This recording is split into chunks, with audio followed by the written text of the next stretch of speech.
बिहारी लोगों के मजदूरों के साथ घरों में क्यों लड़ाई मार झगड़ा होता है? जानते हो क्यों होता है? क्योंकि मजदूर 2000 किलोमीटर दूर जाता है और बिहार में कोई कंपनियां नहीं है, बिहार में कोई कर कारखाना नहीं है, ना बिहार में कोई रोज़गार है। अगर कर कारखाना होता, बिहार में रोज़गार होता, बड़े बड़े कंपनी लगी होती, तो बिहार के मजदूर बिहारे में काम करता और काम करके अपने घर पे जाता, 2 पैसा लेकर आता कंपनी से, तो बिहार की समस्या इतनी बुरी नहीं होती। और हर भाई में, हर बाप बेटे में मारपीट होता नहीं। क्यों मारपीट होता है बाप बेटे में? भाई भाई में क्यों मारपीट होता है? क्यों जल्दी से बंटवारा हो जाता है? क्योंकि पैसा कमाने के लिए 2000 किलोमीटर दूर जाता है एक भाई घर पे रहता है और टाइम पे पैसा नहीं मिलता है, वही भाई विरोध करता है और गालियाँ देता है, मारामारी करवाता है, दंगे फसाद करवाता है। और बाप भी वही काम करवाता है। जब बाप के हाथ में बेटा कमा के नहीं दे पाता है टाइम से, तो वो भी उल्टे सीधे बात करता है, उल्टे और गालियाँ फसाद देता है और बेटी पतोहों के विषय में उल्टे सीधे बोलता है कि ये बहू बेटे को बहका दिया है तो बहू के केंजर में है बेटा।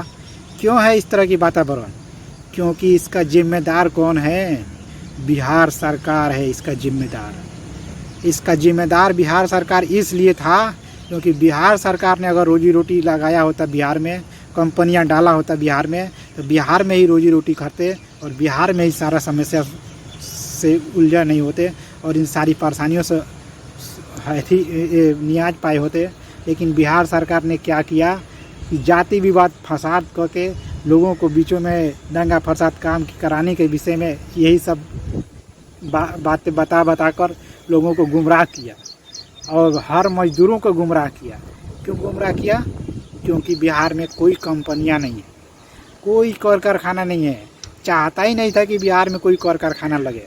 अगर बिहार में कर कारखाना लगा होता तो हर घर हर माँ बाप सब कोई खुशहाल होता, कोई भी बात आमाट फमाट नहीं होती और अच्छे से बिहार के युवा, बिहार के मजदूर जो है अपना जीवन बिताते और हंसी खुशी से रहते। इतने गम के अंधेरे में मजदूर क्यों रहता है? क्योंकि बिहार सरकार इतना कमीना था कि कहीं भी फैक्ट्री बैठने नहीं दिया बिहार के अंदर, कहीं भी कंपनी लगने नहीं दिया बिहार के अंदर।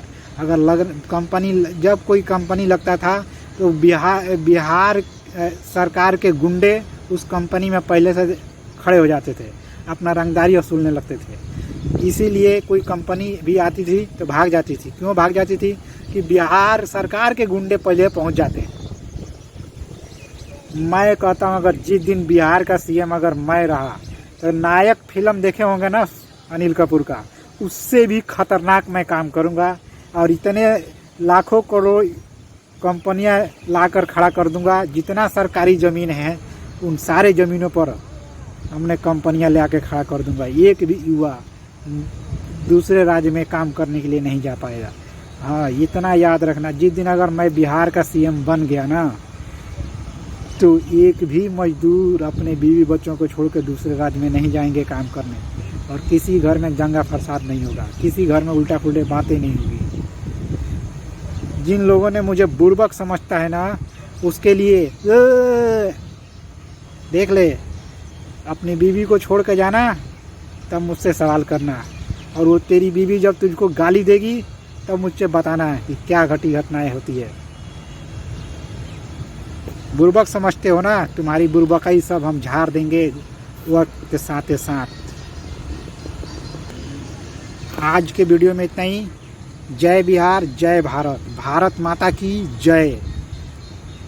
मेरी बातों को गौर से समझने की बात है और बिहार की समस्याओं को सोचने और सुलझने की बात है।